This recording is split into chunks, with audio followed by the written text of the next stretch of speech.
Today we will be discussing the historical reading skill or historical heuristic of contextualization using the Gettysburg Address. First of all, what is it? When contextualizing a document, you will look into what is happening in the world surrounding the creation of the document.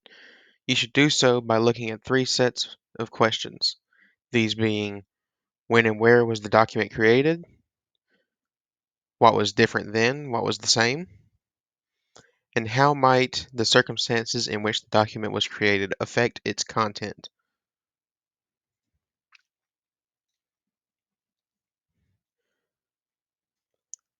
For the first question of when and where was the document created, many times you'll need to do a background research on the document itself.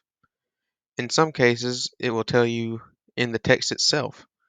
In our example of the Gettysburg Address, knowing that the speech was given in Gettysburg on November 19th, 1863, gives you this when and where.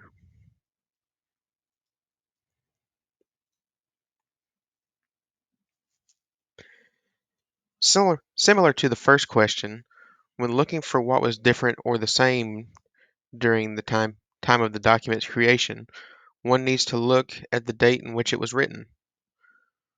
Without looking too closely into the document to avoid getting into close reading, we need to look at a couple of things so that we know what is happening at this time.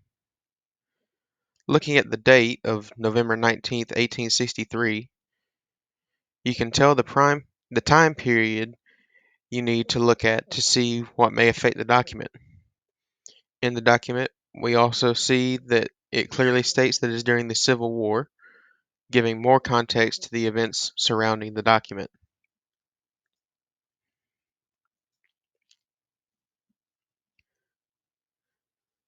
The final question kind of draws everything so far together.